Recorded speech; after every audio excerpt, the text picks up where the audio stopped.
When it comes to my brother Mark, I've never really been close to him. A couple of years ago, I went to grab a knife to harm my mother, and my brother had to shake it out of my hand. I don't even know if my brother remembers this. When it comes to my brother, I've wanted to kill him too. With my younger sister, Melissa, I personally don't know what's going on with her. Over the years, she has just been more rude, always has an attitude. If I ask to borrow something, she's like, I guess. Melissa is bothered by me. She just wants to be left alone.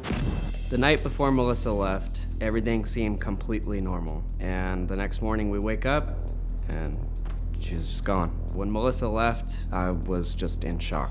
It was so random. Melissa's always lived at home, and I think she is a little bit naive, and she doesn't know what's out there. I'm hoping Dr. Phil can help Melissa see life in a positive way rather than so negative.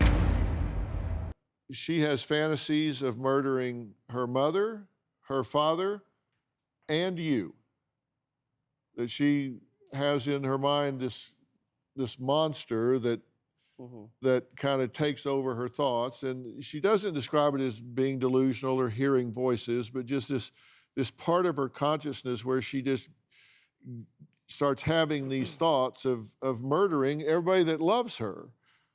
Does that surprise you? Does it shock you? Oh, Is yeah. it completely out of character for her? Yeah, definitely shaken up. How would you explain her having those thoughts if you had to explain it? I can't even imagine, just because I'm completely the opposite type of person. Like, I love everybody. I don't know how someone can have hatred, even towards your own family, when there's no reason to have resentment, you know? Why do you love your sister? I mean, we grew up together.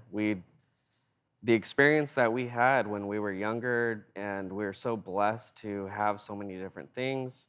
You know, I understand that my parents did get divorced, but that's not, it's part of life. That happens, you know? But we had things so well, and we had so many great experiences together. And then things just started to change, and I had no idea why. Were you surprised when she up and left? Yeah, that was put me really in shock. This is her just acting out, but it is a little bit extreme, definitely.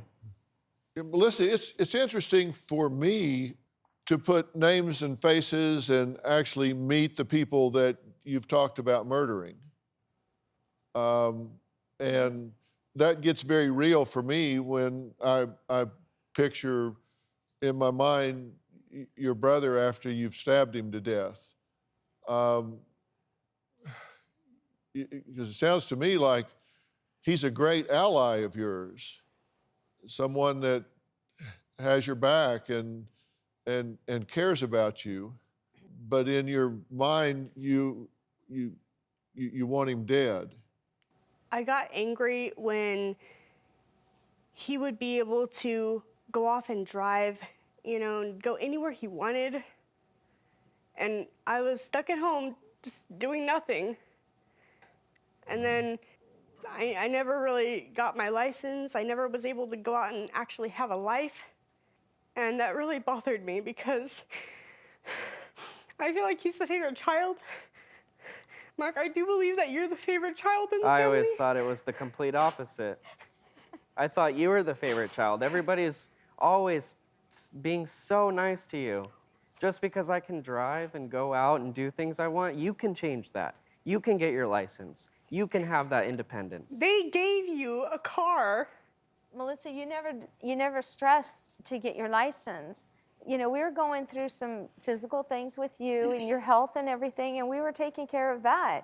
And so it kind of delayed that of you getting your license. I would have done anything to help you get your license if you would have stressed on it. And there was never an issue with you, never stressed on wanting to get your license. So we didn't go there. Do you have a story or a question for me? Click the link in the description and tell me what in the world is going on.